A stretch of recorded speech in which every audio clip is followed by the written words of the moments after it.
Geek to me radio, da da da da da da. Domo arigato, geek to me radio, da da da da da da.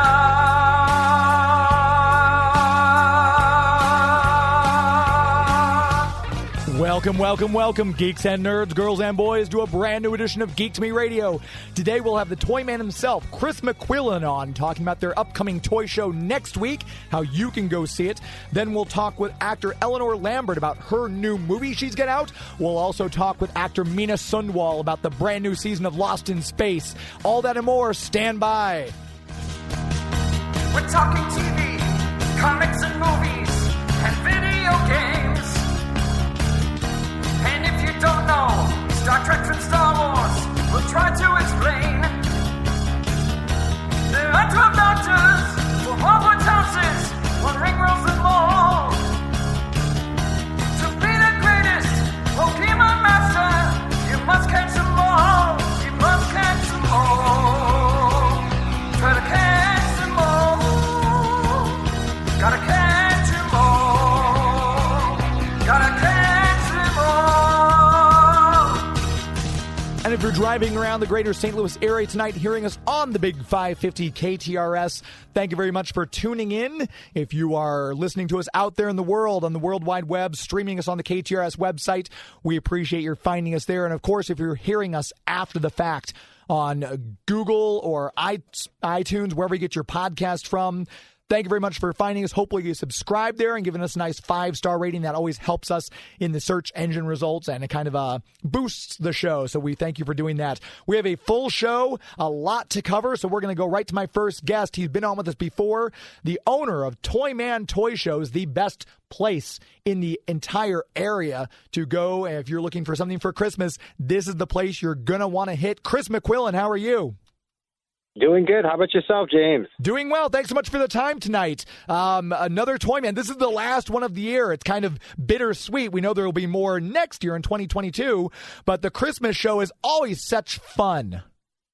Oh, my gosh. Everyone at the Christmas show, whatever inventory, whatever vendors we have there during the Christmas show, if they specialize in NES games or they specialize in die-cast cars, for Christmas, obviously, they come out and bring a bigger assortment in because they're trying to hit a broader company base. You know, more people looking for a broader item, not just Hot Wheels, not just die-cast, not just Funko Pops, not just Barbies. So it's Christmas time, and we say, you know, for kids, I don't know, are you talking about 8 years old or are you talking about 80 years old? Where big kids go to play, that's our logo. It's just that simple. Absolutely. And like you said, I don't want to say the Christmas show is your best show because some of your summer shows have been awesome. You always have cool guests there, and the vendors always try to mix up. I know we've had Spike on talking about the stuff he brings and how he kind of sorts out what he wants, but you've got some vendors who are there all the time. They're consistent. They'll mix up what they bring. So you might have gone to last month's, and you'll see stuff at this one from the same vendors that you didn't see last time. And even if the same vendors are there, if they're selling like 80s toys and you don't see an ET toy, ask them, communicate with these guys. Because growing up during the shows across the country, yes, we brought the 8 boxes of inventory, but there's always those other 8 boxes we left at the house, and then the shows are constantly Toyman's 8 times a year. You go to ToyManShow.com. We have the 2022 schedule, Facebook, Toyman Show. And you can find out all the different shows, and we try to switch up what vendors we have. But we also have authors that we change up. We have crafters that constantly has new stuff. We have artists and illustrators that do commission work, literally on the spot. You order your commission on one show, and guess what? 6 or 8 weeks, your commission's ready to be picked up, or in some cases, done later that day.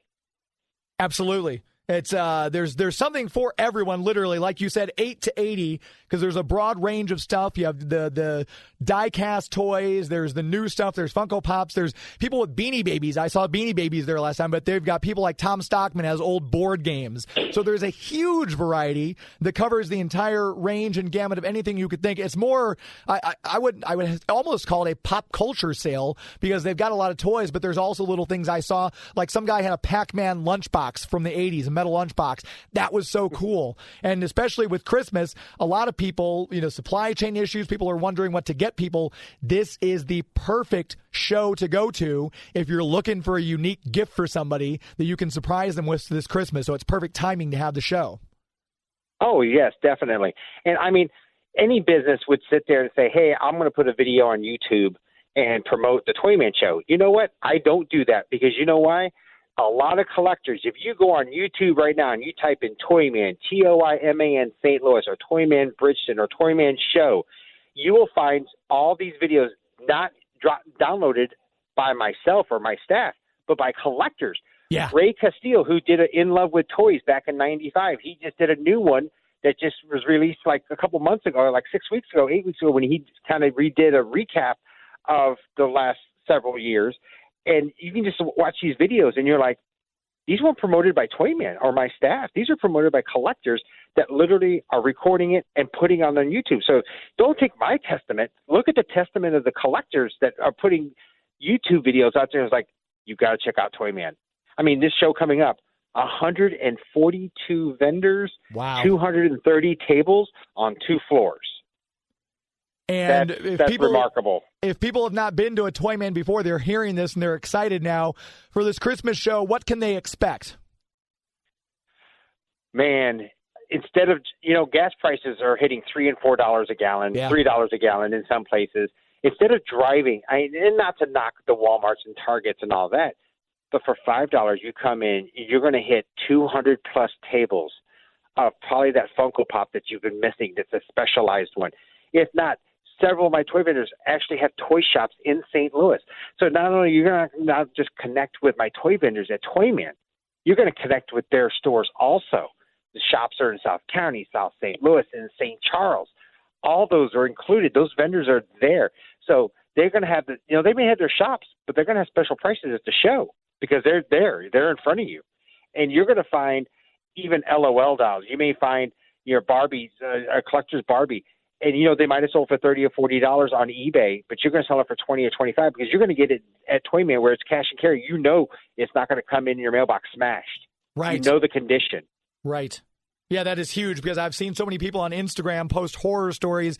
They got the G.I. Joe exclusive figures from Walmart, and they arrived crunched, the cards bent, and it's heartbreaking. Oh, yeah. And this is something, like I said, you can look at the condition of the item you're getting right there and walk out the door with it. You're all set. I think another thing that makes ToyMan so much fun is, it's you and I talking, but if you're listening to this right now, it's not just boys' toys. There are My Little Ponies, like you mentioned, Barbies. There's all sorts of stuff for every age, every gender, anything you can think of. There's a huge variety. I can't overstate that enough. Oh, yeah. It's toys of all ages, all groups of individuals. I mean, literally. I mean, we had a contest a while back and different sayings for ToyMan. It's like, you go where big kids go to play, and literally 8 to 80, it's just unbelievable. I mean, if it's anything from girls' toys to boys' toys to adult toys, I mean, all the G.I. Joes from the 60s and 70s is vintage stuff. Like you said, Spike will have his, Tom Stockman's there. You have all the different toy shops. You have Toys of Our Youth in St. Charles. They have a thing there. Time Warp Toys in South County. They have a booth there. I mean, these people have stores, but they have a table at ToyMan. Why? Because they're connecting with fellow collectors. And if you think you're not a collector, if you in this radio show, you're sitting there going, I need to find that Captain America Funko Pop, or I need to find that Iron Man action figure. You know what? If ToyMan doesn't have it, then you're not asking the right people, because you're going to find it. And it's not eventually. Yeah, exactly right. There's such a variety, and there's so many people, and people from all over the area, not just from St. Louis. There are people come in from other parts of the country for this show because it's so big, it's so incredible, and it's a lot of fun just walking around and seeing the people's faces like, oh my gosh, I had that when I was little, or the little kid saying, Mommy, that's such a cool toy, and they're seeing this toy from the 80s or 90s that parent used to have. It's just fun to people watch, and of course, all the great stuff you're going to find there.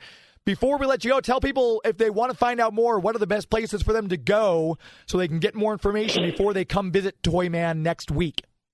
Okay, you can go to the website, toymanshow.com, or you can go on Facebook. You find us under one word, ToyMan Show. If you Google anything online, ToyMan Show or ToyMan STL, you'll find me. My name is Chris ToyMan McQuillen. You'll find me on Facebook. I'm a public person. You can just go on YouTube, look at the comments. You can just, it's notorious, even Twitter and Instagram, ToyMan St. Louis. You'll find this out there. And these aren't posts that we're generally putting. These are the fellow collectors, people that are coming. That's like unbelievable that they said, I haven't been in years, and I'm definitely going to come back. Like you said, we have collectors from all over the area, Iowa, Tennessee, Kentucky, Ohio. We have some from time to time from Oklahoma. We have some time to time to come from Texas. So we have, it's not just the collectors in the Midwest. They come from all over. And that's vendors and collectors, both sides. That's absolutely right. It's a great time at ToyMan Toy Show all the time, and we're always happy to have you on to promote the show. Again, it's a week from today, I should say. I was going to say this coming Sunday, but a week from today, which is December the 12th, and it's the Bridgeton Machinists Hall right there at 270 and the Rock Road. Chris McQuillen, it's always a pleasure to have you on. Thanks so much for your time today. Hey, I want to mention one more thing. Don't forget, we're doing a collection for the Toys for Tots. The children of St. Louis are very, very important, and this is our 12th year of being a collecting site for Toys for Tots. So that's always been a great thing to help out the children in St. Louis. Definitely. Bring something with you to drop off for the Toys for Tots, or find something while you're there and just drop it in the barrel on your way out. Chris McQuillen, this has been great. Thanks so much. No problem. Have a good evening. You too. Thank you. Take care. Bye. Bye. There he goes, Chris McQuillen. We're going to take our next quick break, come right back, and chat with actor Eleanor Lambert. After this, please stand by. Hi, this is Chin Han from Ghost in the Shell, and you're listening to Geek to Me Radio. And we're back. My thanks again to my last guest, Chris McQuillen, for being on air again. Don't forget to go to the ToyMan Toy Show if you're in the greater St. Louis area, December 12th. Next Sunday. It is a great time. You can check out the Facebook page. Just look up ToyMan St. Louis and you'll find him there. With that said, we've got 2 more guests to go, so let's get right into it. Right now we're talking to Eleanor Lambert about a brand new movie, Time Now. You can catch it on demand or in theaters. Eleanor, how are you? Hi, James. I'm doing great. Thank you so much for having me. Thanks for the time. I appreciate it. This is such a cool movie. I'll be full honest, I haven't seen the movie itself, but I watched the trailer 4 or 5 times, and there's little things I picked up each time I've watched it. Yeah, the trailer is sick. Sorry to interrupt. I just thought that they did such a great job with the trailer.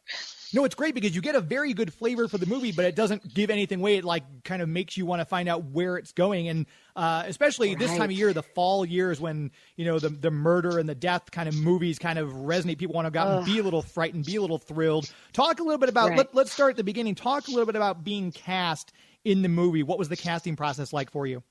Totally. Well, I am just, I'm the luckiest girl alive. And Spencer called me directly and said, Eleanor, would you be interested in reading my script? And I think you would make an excellent Jenny. And I just was pinching myself because I couldn't believe it. I was 6 months into my acting training, which I keep saying this, but in the Meisner technique, it is pretty much an untraining that whole first year. Right. So it was definitely, I was like, are you sure you called the right Eleanor? But it was, so that was the beginning process. And then once Claudia was on board, which was the coolest freaking thing ever. She's such a master of the craft and just such a fantastic human. Spencer and Claudia and I were able to get on lots of phone calls together before production started and really get into the headspace of the characters and understand, sort of the nuances of the script. And so that sort of was beyond the casting process, but it was the pre-production was honestly, we were so lucky. We had so much, time and Spencer was so clear in his vision and the choices that he wanted to make. And so we got a great understanding of how to best, all come together and realize his vision while keeping it, authentic to each other and ourselves. So yeah, it was awesome. And you mentioned Spencer King. I always think it's interesting when a person is able to write and direct their own film. It feels like they have their own personal brand on it even more, and it really kind of helps bring their vision more to life. Not that it can't be the other way, but it seems like that definitely helps in this case. Totally. I completely agree. I think it's so amazing to see somebody who's able to also to, I think when you're working on something that long, Spencer started writing this in 2016 and wow. we didn't film it until 2019 and it's not coming out until, 2021. So I think it speaks to his dedication to the craft and to the creative process that he was so, it's very hard to kill your darlings, as the saying goes. It's very hard. You get really attached to the work that you've been doing and the ideas that you have. And he was so open. Not that anything drastic happened, but I just remember being really impressed with his ability to stay really open despite having, been working on this for so long. And, sometimes you can kind of get stuck in an idea, and he was super, super flexible and creative and like, oh, what if we did this? And oh, that's so cool. And okay, now let's try this. And then finally, to your point, oh my God, to write your own thing and direct your own thing, that is just so impressive to me. So yeah, it was amazing to behold and to be a part of, no doubt. And as I was looking over your IMDb page, you've got a couple of Paris Can Wait was great. That's a great movie. Oh my gosh. You know what my role was in Paris Can Wait? I went into the bathroom at the Coppola's house and recorded with a sound guy a voicemail that I was supposed to be like the outgoing voicemail of the daughter in the movie. That was my role. It was amazing. You having your name attached to a project like that. And then you've done a couple of other short ones as well. But then Time Now, this is really kind of like almost, I guess, I wouldn't say it's your debut, but it's really kind of showcasing you. Yeah, This is definitely your time to shine. So was there any feeling of pressure being that this is your lead in this movie and anything like that? I would say yes on the one hand. And then I was very lucky that this was my first project because it was such a communal effort. I mean, obviously, as I said, this is Spencer's baby, and several folks had been signed on for a long time and dedicated to this. But it was so amazing to be on a set where everybody wants to be there. Everybody is helping each other and trying to understand each other. And for me to be able to have that much time in front of the camera, but also to be able to integrate into a set like that just felt so good. It felt like a family. It felt like home. And by the end of day one, we were like laughing and giggling and having the best time together. And so that is just the best in terms of that energy. You don't often get that. And so to feel safe like that, safe to play, and slightly, there's just slightly less pressure. It's not this big, massive blockbuster, and that's certainly not no shade at all. I mean, it was a passion project times a million, and it took such, dedication and talent and skill from everybody involved, but it was kind of the most perfect first lead. And first, I would agree with you. I would consider this sort of, my debut, if you will. Yeah. It's interesting. So I got really lucky. Yeah, I was just, as you say that, this is your debut. When you think of other actors, their debut films, we have Jane Seymour from Live and Let Die. We had Johnny Depp got his start on Nightmare on Elm Street. Viggo Mortensen from The Prophecy. I feel like I'm getting in on the ground floor, that your career is only going to skyrocket from here, and I'm getting to talk to you. So for me, this is a great honor to speak with you. As to watch you climb from here will be great. You are so kind. Thank you for saying that. Well, your mouth to the universe's ear, right? May it be so. And I was looking over your IMDb page too, and you started out at NYU. You were doing music writing for the Village Voice, so you're covering bands and albums and doing reviews of festivals and things like that. It doesn't sound like acting was necessarily your first choice. Maybe it was writing or something. When you went there originally, what were you going for? So I went to the Gallatin program, which was an individualized major program, which is really, really cool. But for someone who was as undecided as me, it was a sort of daunting. college is daunting, period, even when you know what you want to do. So when I went into a program where it was like, do whatever you want, I was like, I don't know what I want. But so, yes, I did focus on journalism just because I love to write. I believe that cultural, critique and how to put that? Yeah. Cultural critique is really important, and allowing, flipping certain narratives into a new perspective is what I love to do, is look at it from as many different angles as possible. And writing at the Village Voice was like the freaking coolest thing ever. I was like Yeah. 19 years old, talking to some of my, DJs who I'd been listening to since I was 13. And it was just so amazing to be doing that. And, with acting, I think I just had a very singular experience. Obviously, I grew up both my parents actors.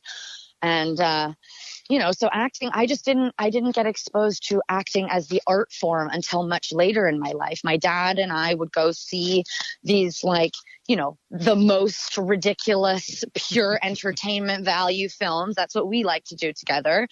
And so movies and acting were either like whatever my parents are doing when they leave for 3 months, or this like super silly fun time. And of course I had seen beautiful films growing up, but I registered that as more like the exception rather than the rule, just because of what I had been exposed to.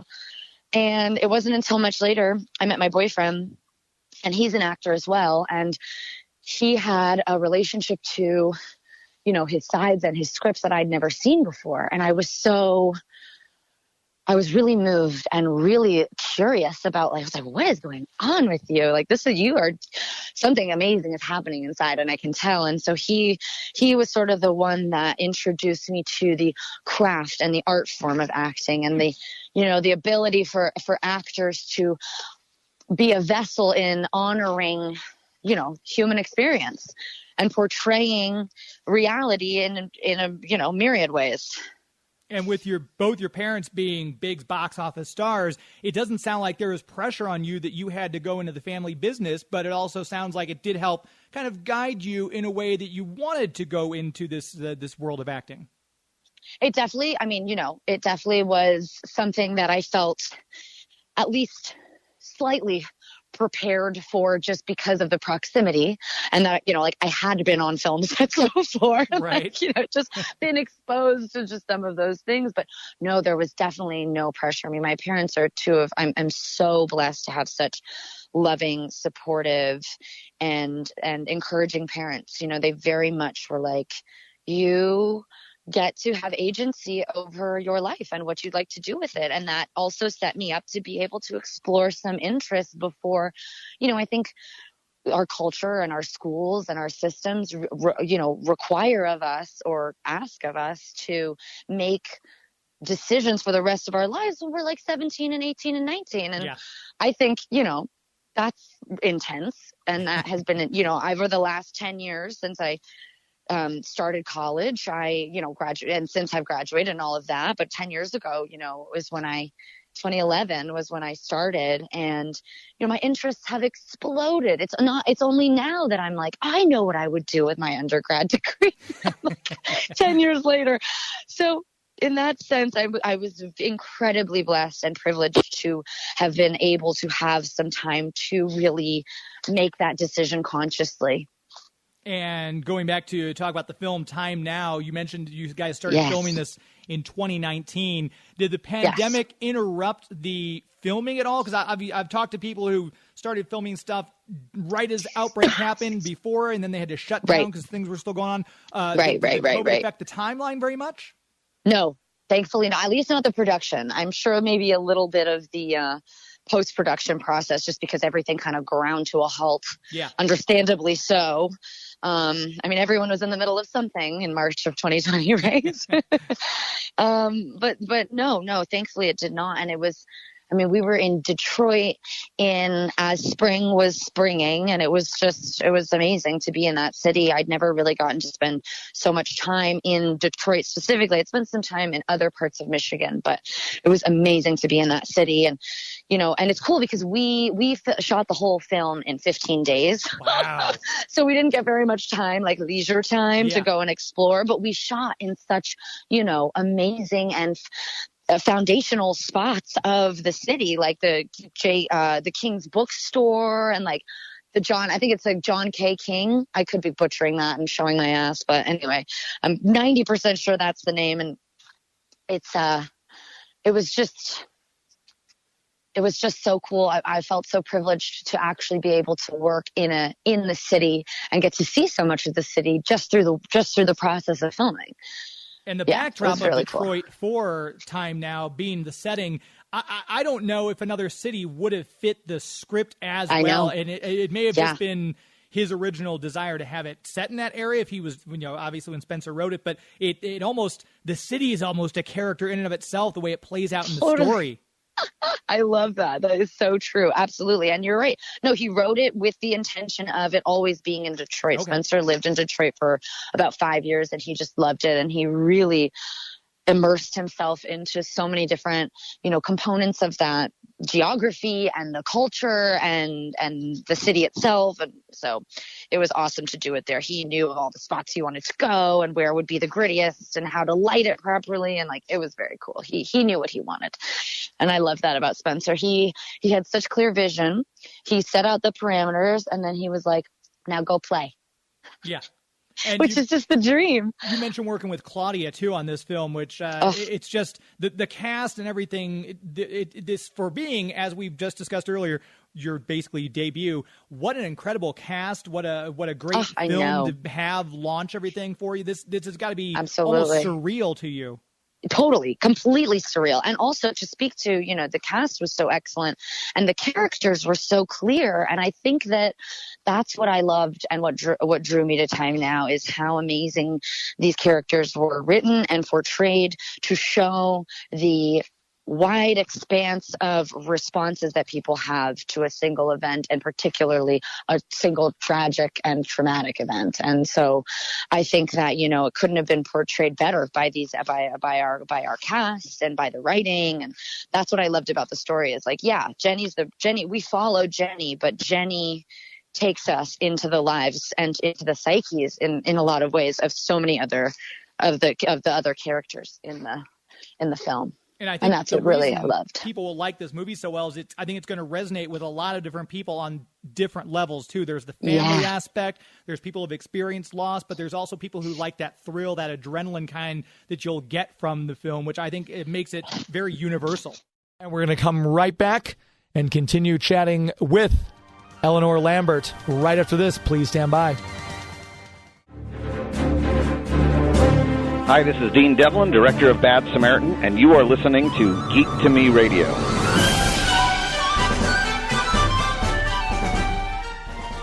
Welcome back to Geek to Me Radio, the show that would not be possible without the support of our premier sponsor. That's the Greater St. Charles Convention and Visitors Bureau. You might know them from the website discoverstcharles.com. Finishing up their second weekend of Christmas traditions. They had breakfast with Santa this morning out there. And, of course, a full-fledged weekend of fun interacting with the likes of Ebenezer Scrooge and Bob Marley. You can interact with the Nutcracker Prince, the Sugar Plum Fairy, and Herr Drosselmeyer in the Land of the Sweets. Talk to Jack Frost and his frozen friends out there, the Singing Snowmen. A great time was had. I just walked up and down the street, saw smiles all over the faces of the families who are walking up and down the streets. It's picturesque. It's wonderful. The weather couldn't have been better this weekend. Might get a little colder in the coming weekends, but a little snow actually adds to the magic. A little bit of London charm in this Victorian-style area. It's a lot of small businesses down there that have a lot of great items for sale. You can go browse, buy some special Christmas presents. You can eat at one of the many restaurants they have down there with all sorts of different food, probably something to fit every single taste, I would imagine, between the items on North and South Main. And it's a lot of fun. You're supporting these small businesses. You're getting out there with a family event.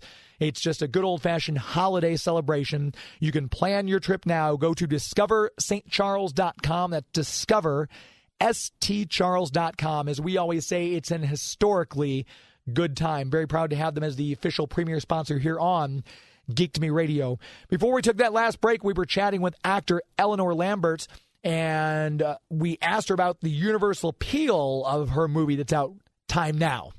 Yeah, so true. Well said. There's a character in there for everybody. You've got the person diving into the work, the person taking on the burden, the person taking care of everybody else. And so you do kind of I love that. Very well said. I'm in total agreement.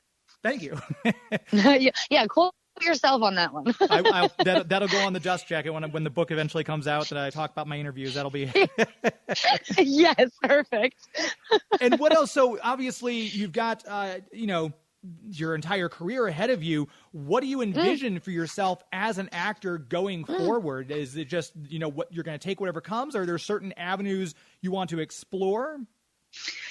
At this moment in my life and my, quote, career, I am just so excited to work. As I said, when I did this, I was so early on in my training, and now I'm really excited because I do feel like, I've got some more tools in my tool belt that I can work with, and I'm really excited. So no, I just did my first stage performance. I was part of a short play that was part of the New York Theater Festival, which was just last week, and it was awesome, and it was really intense. I'd never done it before, and it was totally freaky, but I loved it. I really did. And then, so I'm just open. I'm excited to work. I really am. And so, no, I don't have a specific avenue just because I'm excited to it's more of one of those things where it's like, sure, I have ideals, but I want to work. Yeah. So I'm just excited to get working. And, the goal for me as an actor is to, like I said, honor human experience and create opportunities for more empathy and compassion and curiosity between people and the stories that are being told and the people who are in the rooms, ensuring that the stories are told in the best and truest way. Those are projects I would just be so excited to be a part of, or, people who's they're telling their story. It's not someone else trying to tell somebody else's story. And so to be able to be trusted to help bring something to life like that, that's the goal, is, to help imbue viewers with a sense of curiosity and compassion for people and for their experiences. And I will say Uncorked Entertainment and Dark Star Pictures do a great job of bringing films just like that description you gave to the public. Yeah. So I'm very excited for people to see Time Now. I know. It's so cool. It's like, after 3.5 years and it's getting to see the light of day, I'm just like, crazy. It's so cool. And I don't want to take up too much more of your time, but out of curiosity, COVID obviously threw a wrench into everyone's plans. Was there already a premiere for you guys for this movie? Is there a premiere plan for anything like that? So as far as we know, the premiere seems to have been the Austin Film Festival. Okay. That was its debut. And I was, of course, the New York Theater Festival spans a month and the festival spans a week, and they perfectly overlap. So I could not attend the premiere. I know, but the whole point of all those things is to keep working. So I was like, hey, I got work. So that's exciting. So, TBD, it would be very cool if there was another one so I could get to, reunite with all the friends again. But at the moment, I don't have an answer.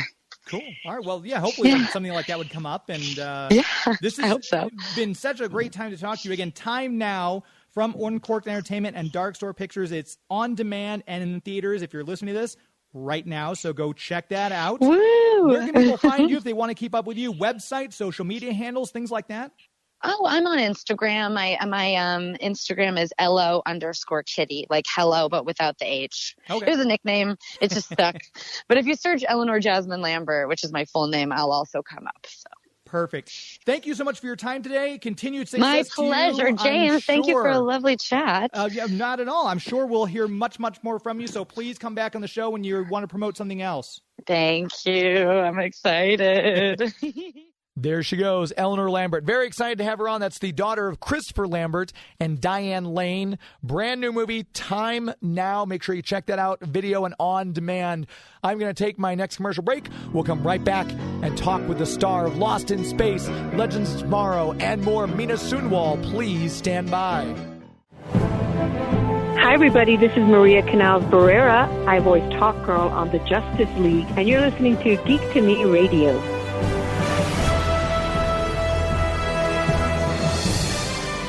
Welcome back to Geek to Me Radio here on the Big 550 KTRS. Want to make sure you check out a brand new comic book store that's in town, Bugs Comics and Games. You definitely want to check this place out if you're a fan of comic books. It's in O'Fallon, and he has a special club you can join called the Avengers Club. that will allow you to get a percentage off the books you buy each month. If you come in and get new books, if you're buying your new books anyway, you may as well get a discount price on them. Bugs Comics used to be in Florissant. This was a place, picture me as a little tiny 14-year-old boy riding my bike through all sorts of weather to get up to West Florissant to go buy my comic books. Larry Quiggin's the owner. That's the person who's also running the new Bugs Comics. It's a great place. Larry knows the stuff. It was so awesome to be in the store because I was just in there Thursday, and a mother and son came in, and they were looking through stuff, and Larry saw me and said, "What are you looking for?" And she said, "Well, he likes Spider-Man." So Larry comes out from behind the counter, starts flipping through the back issues. "Okay, here's an old Web of Spider-Man annual. If you like the Ant-Man movie, Ant-Man's in this one. He'll like that." Flip through some more. "Hey, if you like a newer Spider-Man story, here's this one." Start pulling out comics. And they weren't like the high dollar comics. These are like, he's got the, $3 bin. He's got the $5 bin. And it was great to see this kid's face light up as Larry hands him a comic book a comic book out of the bin. That's not something you'll get at a lot of comic book stores. A lot of people will push the new titles. They'll push whatever's hot. They'll say, "Oh yeah, look at this." But it's that extra level that Larry goes. You can check out the Facebook page, and you should go give them a like there. Bugs Comics and Games. Make sure you go to the Facebook page, give the page a like, and of course, go visit Bugs Comics. You can check them out. The website is bugscomicsandgames.com, and you can join the Avengers Club right there. If you go out in store, say, "Hey, I want to join the Avengers Club." Tell him what character you want to be. You'll get your Avengers Priority Identicard, and he will hook you up with a character, and you'll start getting discounts on your brand new comics. Lots of great back issues, too. It's just so much fun to be in an old-fashioned comic book shop. Larry knows the stuff. Tim's getting all the stuff up online, so it's this great merger of worlds, and it's absolutely brilliant. So check him out. Bugs Comics and Games for the best comic book experience in the entire St. Louis area. With that said, we have another guest as we wrap the show up here. Mina Sundwall, you'll know her from Legends of Tomorrow, Lost in Space. I had the chance to sit down and chat with her for a while about the new series, the final series of Lost in Space that just dropped on Netflix as of December 1st. Here's my chat with her. Right now we're talking with actor Mina Sundwall about her role as Penny Robinson in the third and final season of Lost in Space. Mina, how are you? I'm doing well. How are you? Doing well. I appreciate the time. It's very exciting. This is our final season of Lost in Space, so it's kind of sad that it's the final season, but I do like it when a TV show has a direction and a purpose and they go out of their own accord. So that's got to be great to be part of a project that you've had this great arc on. Yeah, absolutely. And given the context of the world right now, and especially when we started filming, we're grateful that we got a third season. Yeah. Regardless. So for sure, I'm really glad that we got to end the story in the way we did. And growing up on the show, essentially, because you started out, I think you were roughly 15 when you started filming, and now you're 20. The final season's out. Were you, let's kind of go back a little bit. Did they start you out by saying, "Hey, here's what the original show was"? Were you aware of the show? Did you watch any of it before going in, or did they not want you to have preconceived notions about what your character would be? I don't know if they wanted me or not to watch the show. I did. Okay. I hadn't seen it before I booked this one. I knew of Danger Will Robinson. It was kind of in conversation. Yeah. But I went back and watched the whole original series when I was going to do this one. And were any of your character choices influenced at all by what you'd seen, or was it pretty much what you brought to the role and the script that you were given? It's a lot about the script that we were given. It's definitely a different show. The writers pulled parts of the original that I really loved, the aspects of hope and family and working together and drive, but it's a different show. There's a different tone to the show, and each of the characters have a different feel. So it was more about these scripts and what this character represented rather than making a comparison or a parallel to the original. Absolutely. I'm always fascinated by the audition process because obviously you'd been acting for quite a while before this. You're 15, you get called in. Talk a little bit about auditioning. Was Penny the part you originally read for? Did you read for Judy, or how did you end up getting the part of Penny Robinson? Yeah, I did originally read for Penny. The audition process was pretty standard. I did a self-tape at home originally, and it was the scene with Judy when she's stuck under the ice and I'm reading Moby Dick. Mm-hmm. And I remember my parents and I didn't know the context of the show yet, and we hadn't read the episode. I only had the scene that I was doing. And so we put our bed sheets over the dining table to kind of mimic an iceberg situation. And Zach, our showrunner, still laughs about that to this day. And then I was called into LA to do a callback read through with the writers in the room and our showrunner. And that audition, I was sure I would never get it. I was sure I'd lost it. I forgot all of my lines. I met Zach for the first time in that room, and I was so nervous I couldn't remember anything. And they quite literally had to print out the sides for me to review. And I was like, I'm done. There's no way I could ever get this. And then I guess something in how I handled the situation was very Penny, which was probably very messy and making too many jokes out of nervousness. So something in that read Penny, and I got the call. So it was a pretty standard audition process. Decider.com had a great article calling Penny the best Robinson, and I like the way they listed it out because they say in this article they could have gone the Jan Brady middle child route, but Penny has really kind of held her own. She's kind of forged her own path, and I think that's one of the things that makes Penny so relatable to the audience watching Lost in Space.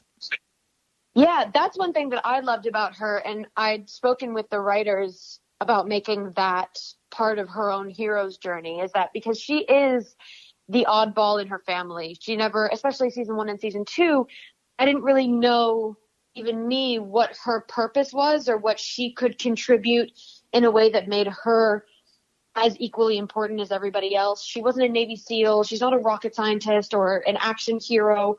And being true to herself led her on her own hero's journey, because that in season 3 is really what helps her contribute and helps her save the day in her own way.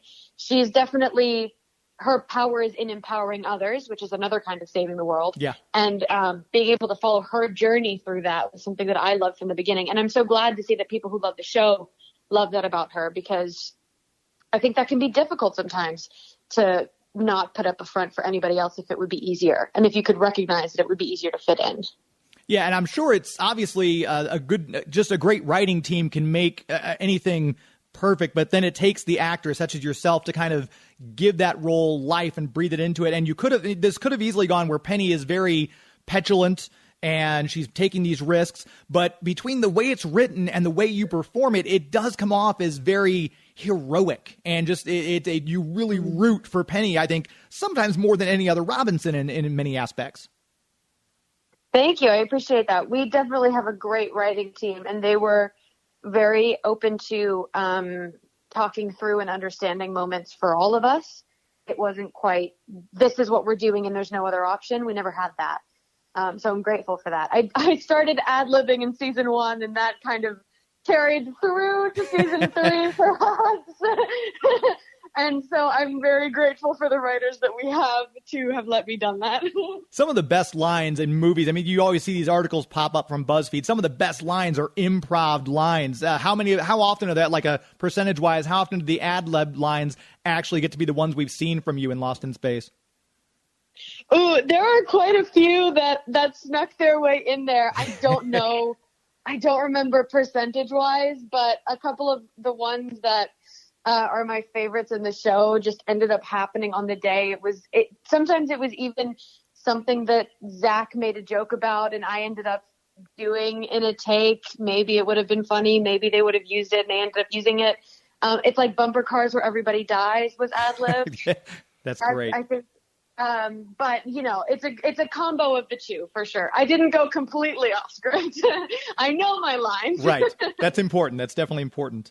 With such a serious, it was lighthearted series, but it's very high stakes. Then you go to playing Lita on Legends of Tomorrow, which is much different of a tone of show because it's very fun. It pokes fun at itself. That has to be, as an actor, very rewarding to be able to have such a range to go from Penny Robinson to playing Lita on Legends.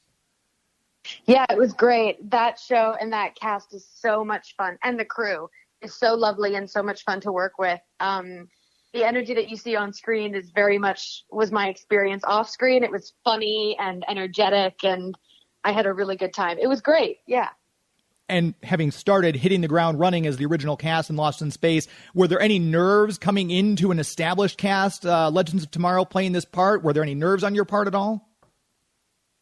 I think there are some nerves going into anything, but nothing heightened specifically because it was an established cast. It was a different experience for sure going into a story that they were established and they had already been shooting that season. I came in the middle of the season. It was a different experience, but it wasn't, better or worse in any way. I was equally as excited.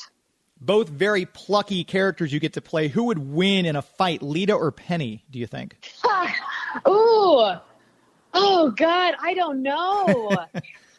Who would win in a fight? Well, that depends if Lita has her dad's flame gun and if Penny has her Navy SEAL family. I think it would be more about whose turf are we on. That's true. The home court advantage can often make a difference. That's very true. Yeah, absolutely. Putting Lita on an alien planet may not be the best idea. Right. Talking about directing, I know you've recently been directing as well. Is that something that throughout your career you kind of had a hankering to do? Is it something that just recently come about as a passion for you?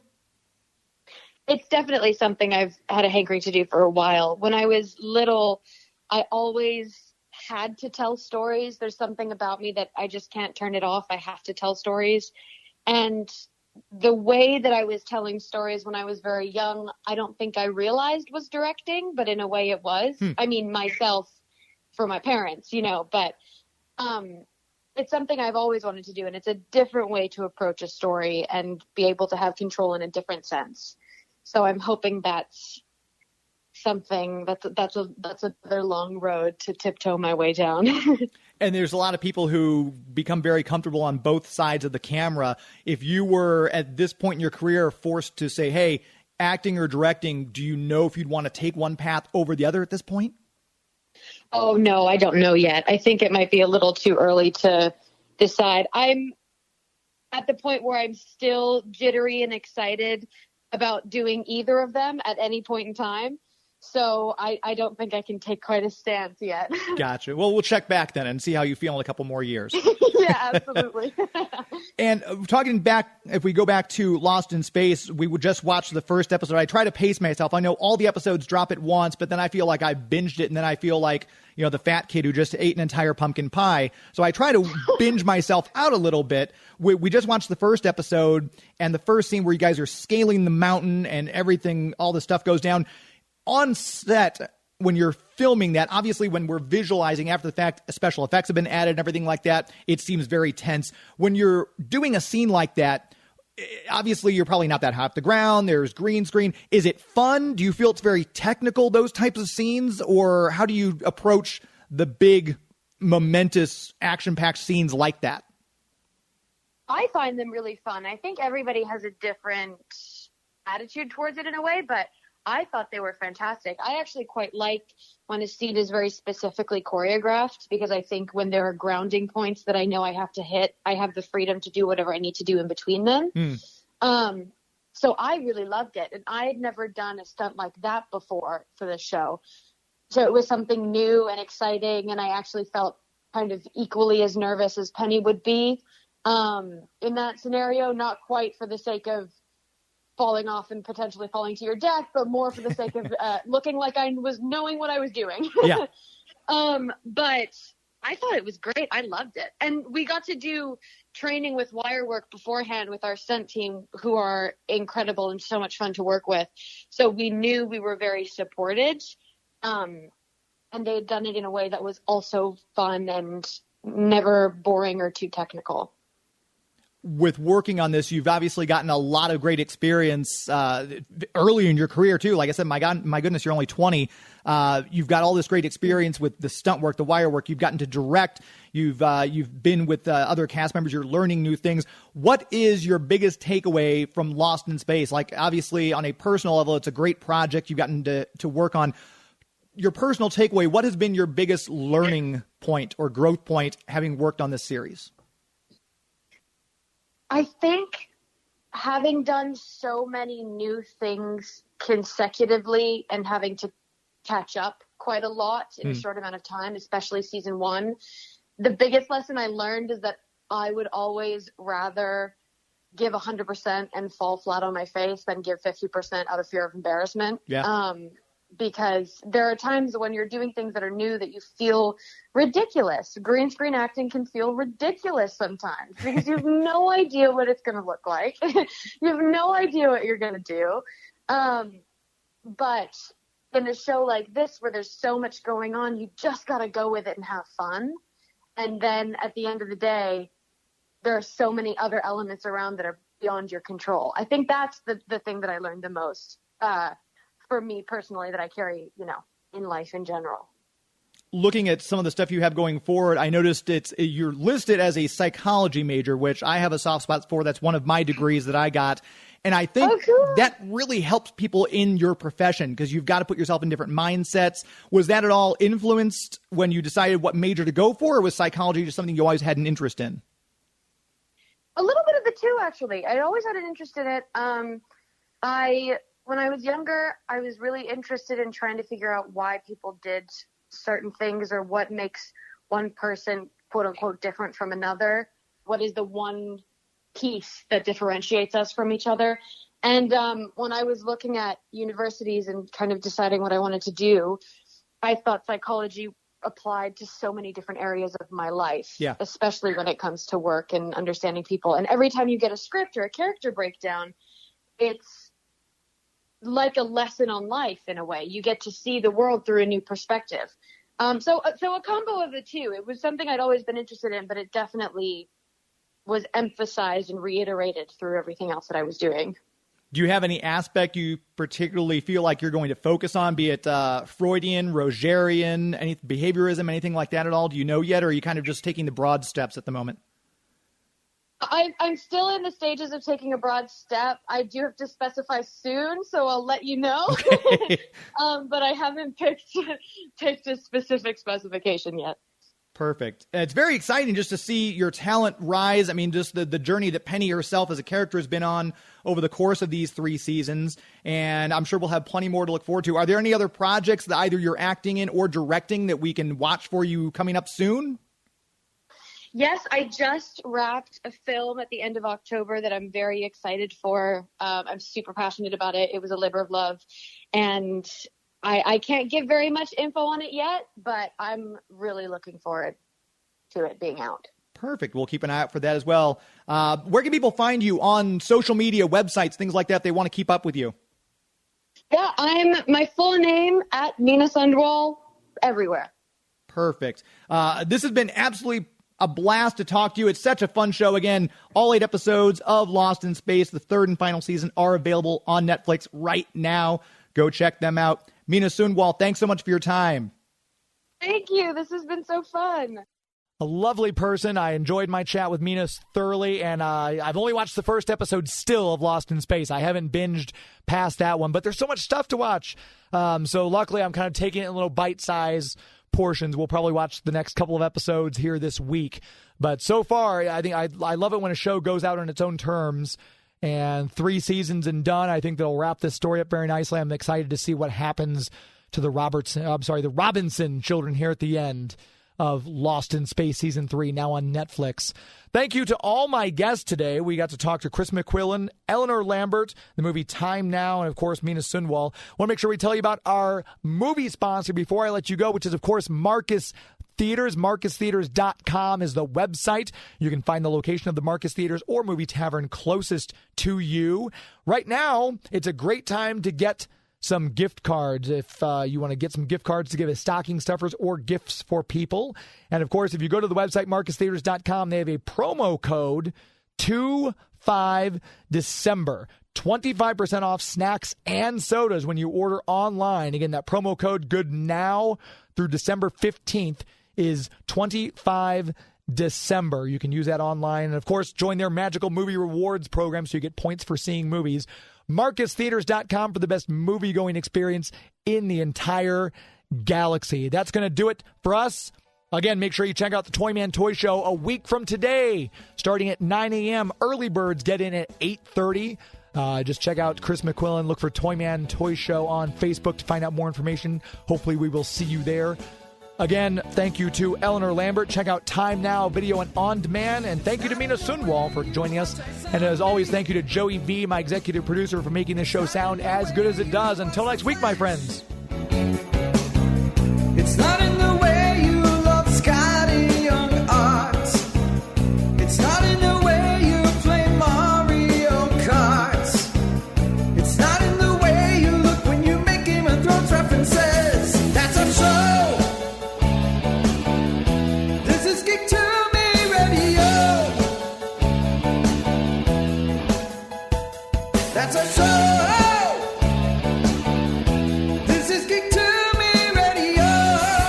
Thank you, Jupiter 2. Good night.